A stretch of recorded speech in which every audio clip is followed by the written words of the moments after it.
Our chapter of named organic reaction is continued, and today we will discuss about the Michael reaction.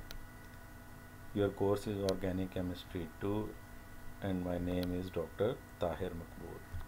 Basically the 1,4 addition to alpha beta unsaturated carbonyl compounds. अगर आप इसकी equation पे गौर करें तो ये आपका basically एक enolate है और ये आपका alpha beta unsaturated carbonyl compound है। अल्फ़ा बीटा अनसैचुरेटेड इसे क्यों कहते हैं ये आपको जानते हैं, क्योंकि ये कार्बोनाइल कंपाउंड है, ये इसकी अल्फ़ा कार्बन है और ये बीटा कार्बन है। तो अल्फ़ा और बीटा कार्बन के दरमियान चूँकि डबल बॉन्ड है इसलिए इसे alpha beta unsaturated carbonyl compound कहते हैं। और इसके अब 1 पोजीशन पे एडिशन हो रही है, ठीक है, 1 पोजीशन पे एडिशन हो रही है और इसमें ये चारों के चारों एटम इन्वॉल्व हैं। जब हम मैकेनिज्म देखेंगे तो आपको ये चीज़ क्लियर हो जाएगी।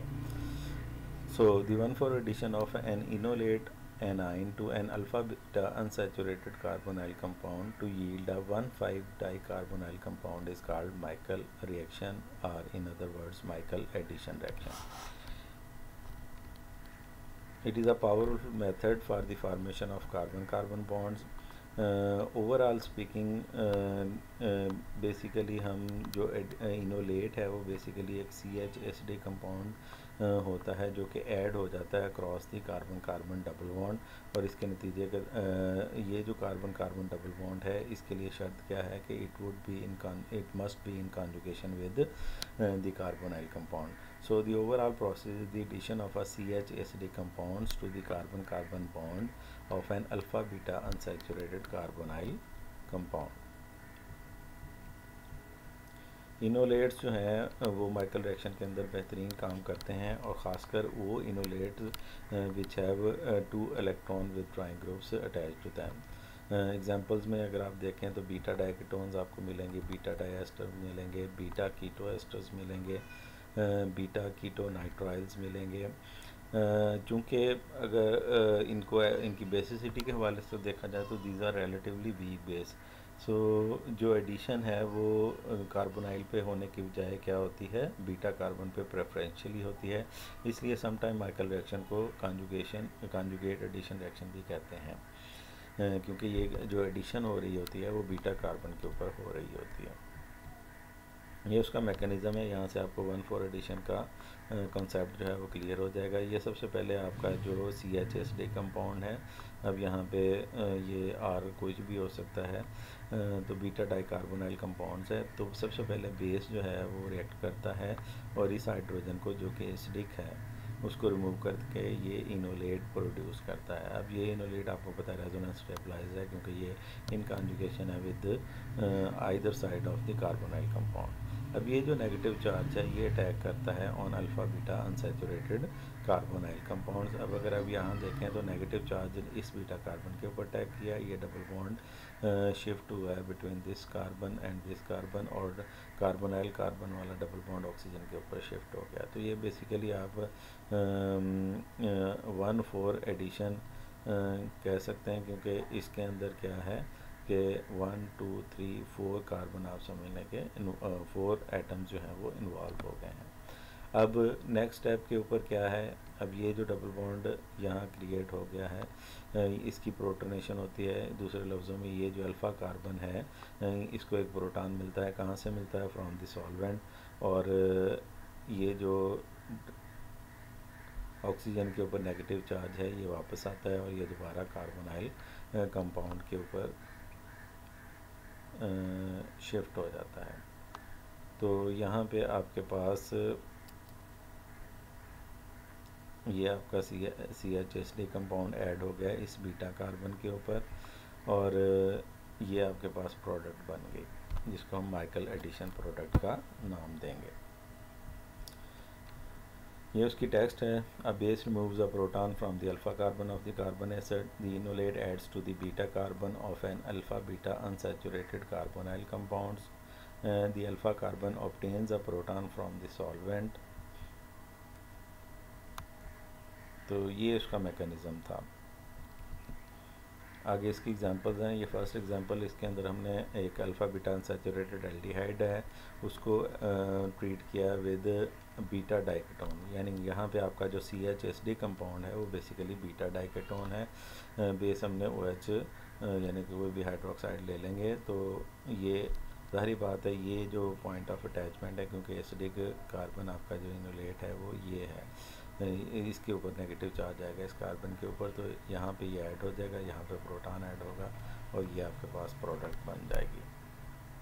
सिमिलरली ये एग्जांपल 2 है, इसके अंदर हम जो है वो बीटा डाई एस्टर इस्तेमाल किया है और जो कॉरेस्पॉन्डिंग बेस है दैट इज़ एथॉक्साइड। यहाँ पे ये आपका जो इनोलेट का नेगेटिव चार्ज कार्बन जिसके ऊपर आना है दिस वन कार्बन, और यही पॉइंट ऑफ अटैचमेंट है और ये इस कार्बन के साथ क्या हो जाएगी, अटैच हो जाएगी in order to give your product. ये अगली एग्जांपल है, इसके अंदर हमने alpha beta unsaturated amide use किया है और एक बीटा कीटो एस्टर्स इस्तेमाल किया है। तो यहाँ पे पॉइंट ऑफ अटैचमेंट ये कार्बन इस कार्बन के साथ अटैच होगी और हमारे पास ये कंपाउंड बन जाएगा। तो हम alpha beta unsaturated carbonyl compound के बजाय अल्फ़ा बीटा अनसैचुरेटेड अमाइड भी यूज़ कर सकते हैं। तो बेसिकली तो कार्बोनाइल ही होगा, लेकिन यहाँ पे जो कार्बोनाइल कार्बन है उसके साथ अमाइनो ग्रुप अटैच होगा, इस वजह से उसको अल्फ़ा बीटा अनसैचुरेटेड अमाइड का नाम दे देते हैं। सिमिलरली बीटा कीटोनाइट्राइल भी आप इस्तेमाल कर सकते हैं। यहाँ पे हमने अल्फ़ा बीटा अनसैचुरेटेड एस्टर लिया है, ये भी alpha beta unsaturated carbonyl compound का डेरिवेटिव है और इसको हमने अटैच किया विद अल्फ़ा बीटा बीटा कीटोनाइट्राइल। यहाँ पे ये आपका जो कार्बन है ये दैट इज़ एसिडिक और इसके ऊपर नेगेटिव चार्ज आएगा और इस कार्बन के साथ ये अटैच होकर आपको प्रोडक्ट देगा। तो ये डिफरेंट क्लासेस ऑफ कंपाउंड के हवाले से माइकल रिएक्शन की एग्जांपल्स थी। इस वर्सटाइल होने की वजह से माइकल रिएक्शन आपको लिटरेचर के अंदर बहुत ज़्यादा इसकी एग्जांपल्स और सिंथेटिक ऑर्गेनिक केमिस्ट्री में बहुत एप्लीकेशन मिलती हैं, specially with view of formation of carbon carbon bond. So ये वही एडवांटेजेस हैं। Michael reaction is of particular importance in organic synthesis for the construction of carbon skeleton. The CHSD compound usually do not add to ordinary carbon carbon double bond. जो हमने पीछे example दी हैं, तो ये वाले जो एसिडिक कंपाउंड्स हैं ये नॉर्मली जो अदर कार्बन-कार्बन डबल बॉन्ड्स हैं जिनके अंदर alpha beta unsaturated carbonyl compound नहीं है, उसके अलावा जो डबल बॉन्डेड कंपाउंड्स हैं उनके अंदर ये इतनी आसानी से ऐड नहीं हो सकते। इसके अलावा जो addition to Michael reaction another and even more versatile method of carbon carbon bond formation that implies enolates as reactive species is the aldol reaction. Aldol reaction को आप जानते होंगे, तो ये भी बेसिकली एल्डोल रिएक्शन के अंदर भी जो है वो कार्बन कार्बन बॉन्ड फॉर्मेशन होती है और उसके अंदर भी आपके पास जो इनोलेट्स हैं वो रिएक्टिव स्पीशीज़ के तौर पे इस्तेमाल होते हैं। डिसएडवांटेजेस के हवाले से देख लेंगे तो बहुत सारे कम्पिटेटिव रिएक्शन जो हैं वो माइकल एडिशन प्रोडक्ट जो आपकी 1,5 डाइकार्बोनाइल कंपाउंड है उसकी यील्ड को क्या कर देते हैं, कम कर देते हैं। इन साइड रिएक्शन के अंदर जो सबसे इम्पॉर्टेंट है that is 1,2 addition of the enolate to the carbonyl double bond specially with alpha beta unsaturated aldehyde. अगर आप alpha beta unsaturated carbonyl compound के अंदर अल्फ़ा बीटा अनसैचुरेटेड एल्डिहाइड इस्तेमाल कर रहे हैं तो वहाँ पे आपका जो इनोलेट है वो क्रॉस द डबल बॉन्ड जो है वो 1,4 एडिशन शो कर देता है, जिसके नतीजे के तौर पे साइड प्रोडक्ट्स बनती हैं।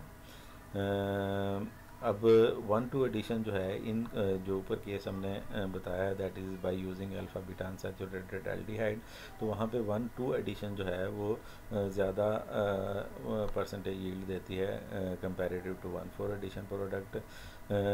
लेकिन इसमें 1,2 एडिशन और 1,4 एडिशन में एक डिफरेंस ये है कि 1,2 एडिशन जो है वो काइनेटिकली फेवर्ड है और रिवर्सिबल प्रोसेस है, जबकि अगर आप टेम्परेचर को हाई कर देंगे यानी कि थर्मोडायनामिकली जो 1,4 एडिशन है वो फेवर्ड है, तो उस 1,4 एडिशन प्रोडक्ट जो है वो आपकी ज़्यादा अमाउंट में हासिल होगी।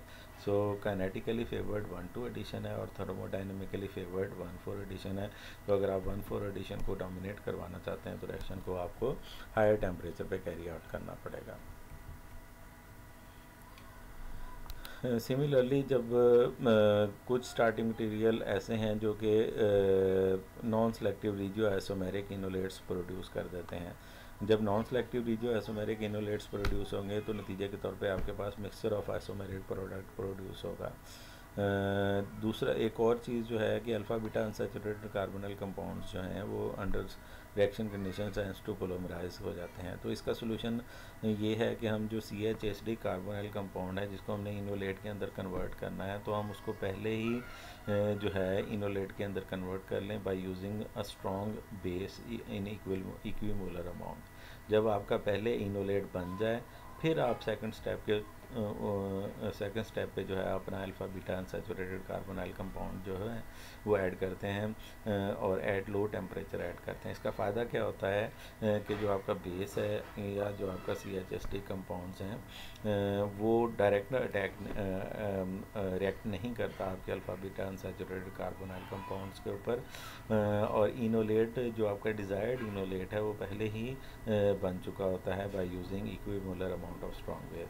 तो जब आप सेकंड स्टेप के ऊपर alpha beta unsaturated carbonyl compound डालते हैं तो जो आपकी डिज़ायर्ड प्रोडक्ट है वो कंपैरेटिवली ग्रेटर यील्ड में आती है, और जो मिक्सचर ऑफ आइसोमेरिक प्रोडक्ट है इसका जो चांसेस हैं वो कम से कम हो जाते हैं। अब एक प्रिकॉशन है बेस के हवाले से। द बेस जो कि हम देखा है इनोलेट प्रोड्यूस करने के लिए यूज़ करते हैं अल्फ़ा प्रोटॉन को, तो अगर आप जो CHSD कंपाउंड है वो आपका एस्टर है तो उस सूरत में जो बेस इस्तेमाल करना है वो आपने वो लेना है जो कि एस्टर का लीविंग ग्रुप है। यानी कि सपोज़ आप एक मिथाइल एस्टर इस्तेमाल कर रहे हैं तो आपने मेथॉक्साइड ही एस्टर लेना है। अगर आप इथाइल एस्टर इस्तेमाल कर रहे हैं तो उस सूरत में आपने एथॉक्साइड को ही बेस लेना है। इसकी रीज़न क्या है? This is done because the base in addition to being liable to remove alpha proton can also react as a nucleophile and attack the carbonyl group of the ester. तो यहाँ पे क्या होता है कि आपका बेस सिर्फ बेस आपको पता है कि वो अल्फ़ा प्रोटॉन को रिमूव कर सकता है, बेस न्यूक्लियोफाइल के तौर पे भी एक्ट कर सकता है।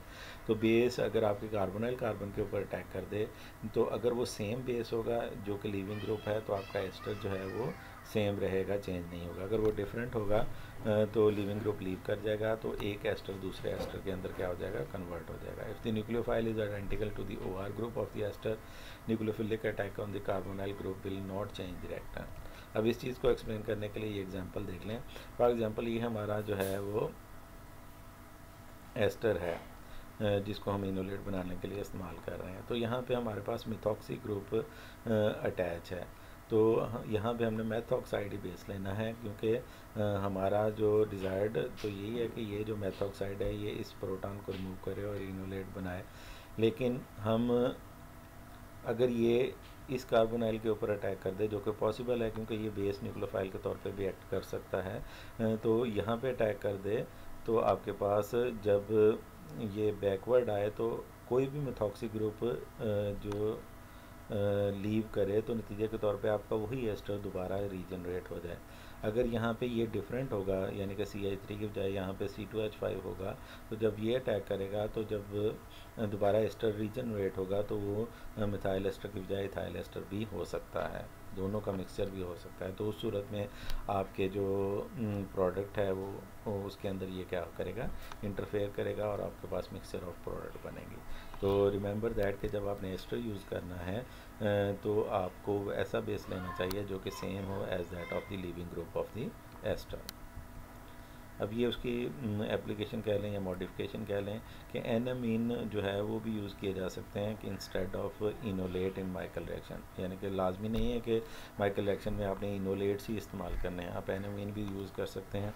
अगर आप माइकल रिएक्शन के अंदर एनामीन यूज़ करेंगे तो उस सूरत में रिएक्शन को स्ट्रोक एनामीन रिएक्शन का नाम भी दिया जाता है। ये उसका मैकेनिज़्म है। ये आपके पास एनामीन है, अब ज़ाहिर बात है ये जो नाइट्रोजन के ऊपर लोन पेयर है it is in conjugation with this double bond, तो ये सपोर्ट करता है इस अटैक को। ये लोन पेयर यहाँ शिफ्ट होता है और ये डबल बॉन्ड इस कार्बन के ऊपर अटैक होता है जो आपके alpha beta unsaturated carbonyl compound है। सिमिलरली ये सेम है कि डबल बॉन्ड शिफ्ट होता है between alpha carbon and the carbonyl carbon, और ये जो डबल बॉन्ड कार्बोनाइल का है वो ऑक्सीजन के ऊपर चला जाता है। फिर जब ये रिएक्शन ये नेगेटिव चार्ज रिवर्स होता है in order to regenerate the carbonyl carbon, तो ये जो डबल बॉन्ड है ये प्रोटॉन अचीव करता है। दूसरे लफ्ज़ों में अल्फ़ा कार्बन के ऊपर प्रोटोनेशन होती है, और ये प्रोटॉन कहाँ से आता है, आपके सॉल्वेंट से आता है, और आपका जो बेस है वो रीजनरेट हो जाता है। जब आपके पास ये बन जाता है तो ये नाइट्रोजन के ऊपर पॉजिटिव चार्ज है, तो यहाँ पे हम इसको जो है वो जब वर्कअप करते हैं, एसिडिक वर्कअप करते हैं, तो आपके पास यहाँ पे ये ब्रेक होता है, और आपके पास यहाँ पे कार्बोनाइल कंपाउंड रीजनरेट हो जाता है। तो अगर आप कार्बन गिने 1 2 3 4 5, तो 1,5 डाइकार्बोनाइल कंपाउंड दोबारा हासिल होता है। यही कार्बोनाइल कंपाउंड आपको अचीव होना था जब आपने यूज़ करना था इनोलेट आइन। तो अल्टीमेटली एनामीन ने भी उसी प्रोडक्ट को लीड किया, यानी कि 1,5 डाइकार्बोनाइल कंपाउंड ही आपके पास अचीव हुआ, जो कि आपने सिंपल इनोलेट को इस्तेमाल करके प्रोड्यूस करना था। तो ये उसकी एक मॉडिफिकेशन थी माइकल रिएक्शन की। माइकल रिएक्शन के हवाले से लिटरेचर के अंदर आप ग्लैडन की बुक देख लें, पॉल ब्रूस की देख लें, या नेम्ड ऑर्गेनिक रिएक्शन की बुक देख लें, तो आपको इसकी काफ़ी सारी एप्लीकेशंस और एग्जांपल्स भी मिल जाएंगी। तो इसको आप अपनी स्टडी कर सकते हैं। अब टिल नेक्स्ट लेक्चर, अल्लाह हाफिज़, फ़ी अमान अल्लाह।